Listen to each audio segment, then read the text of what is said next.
तेलंगाना देखिए न्यूज़ में अब तमाम के खैर मकदमे में बढ़ते हैं खबर की जानिब।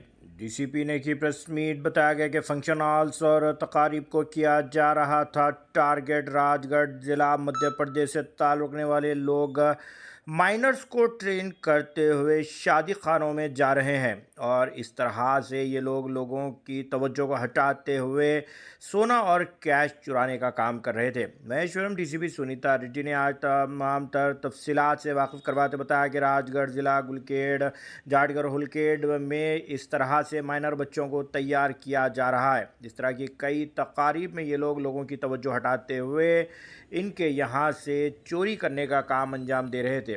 आखिरकार पुलिस ने इन्हें गिरफ्तार कर लिया।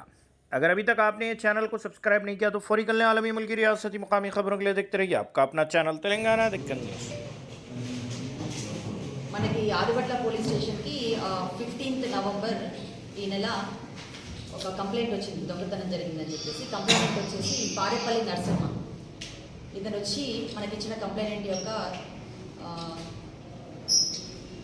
సమాచారం ఏంటంటే 14th రోజు అంటే దానికి ఒక ముందు రోజు ట్రాంక్విల్ రిసార్ట్లో వాళ్ళ అమ్మాయి మ్యారేజ్ చేస్తున్నప్పుడు గుర్తు తెలియని వాళ్ళు స్టేజ్ మీదకి వచ్చేసి వాళ్ళ వైఫ్ దగ్గర ఉన్నటువంటి ఒక బ్యాగ్, అందులో ఒక 40,000 తర్వాత 18 తులాల బంగారం అనేది తీసుకొని వెళ్ళిపోయారు అని చెప్పేసి మనకి కంప్లైంట్ ఇవ్వగానే ఇమీడియట్గా మనం ఒక కేసు రిజిస్టర్ చేసాము. Crime number 687 of 2024 under section 305 BNS. So ఇమీడియట్గా మనము ఒక ఏసీపీ గారి పర్యవేక్షణలో, రాఘవేందర్ రెడ్డి SHO ఆదివట్ల గారి పర్యవేక్షణలో ఒక 3 టీమ్స్, SIs రాజు, నాగరాజు, వెంకటేష్, తర్వాత క్రైమ్ టీమ్స్ వచ్చేసి గిరి, రవీందర్, ఉపేందర్, సంతోష్, కృష్ణ, శివ, సందీప్, వీళ్ళందరినీ ఒక 3 టీమ్స్గా వీళ్ళందరినీ డివైడ్ చేసేసి మనకి వచ్చినటువంటి టెక్నికల్ ఎవిడెన్స్ ఏదైతే క్లూస్ ఉన్నాయో దాని ఆధారంగా మనం ఇమీడియట్గా మనం టీమ్స్ని డివైడ్ చేసేసి మనం పంపించడం జరిగింది. సో ఇందులో కొన్ని టీమ్స్ ఆల్రెడీ మనకు వచ్చిన క్లూస్ ఆధారంగా మధ్యప్రదేశ్ స్టేట్కి సంబంధించి రాజ్గర్ పోలీస్ స్టేషన్, బోడా పోలీస్ స్టేషన్కి రీచ్ అవ్వడం జరిగింది. ఎందుకంటే మనకు వచ్చినటువంటి లీడ్స్ అక్కడి వరకు వెళ్ళాయి. తర్వాత మళ్ళీ ఈరోజు మళ్ళీ సేమ్ సాగర్ రోడ్లో ఫంక్షన్ హాల్స్లో ఒక అఫెన్స్ చేద్దామని చెప్పేసి తిరుగుతున్న క్రమంలో మళ్ళీ మన టీము ఒక 4 వ్యక్తుల్ని అదుపులోకి తీసుకుందామన్న ప్రయత్నంలో 2 అక్కడి నుంచి ఇమీడియట్గా పారిపోయారు.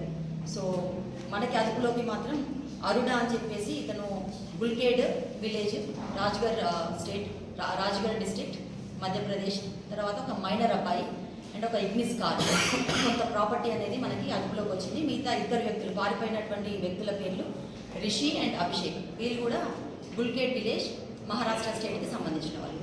సో ఈ 2ని అదుపులోకి తీసుకున్న తర్వాత వాళ్ళని విచారించడం జరిగింది. అప్పుడు మనకు తెలిసినటువంటి విషయాలు, తర్వాత అలాగే మన టీం ఆల్రెడీ మధ్యప్రదేశ్ రాజ్గర్ డిస్ట్రిక్ట్లో ఎస్పీ గారు ఆదిత్య మిశ్రా సార్ యొక్క టీంతో ఆల్రెడీ మనం కలవడం ద్వారా మనకు తెలిసినటువంటి విషయాలు ఏంటంటే అక్కడ బోడా పోలీస్ స్టేషన్ పరిధిలో ఒక 3 విలేజెస్ ఉన్నాయి, గుల్కేడ్, హల్కేడ్కి సంబంధించి. మనకి కొంచెం ఆశ్చర్యకరమైన విషయాలు ఏంటంటే 3 విలేజెస్లో ఆల్మోస్ట్ 5,000 to 6,000 హౌస్ హోల్డ్స్ ఉంటారు.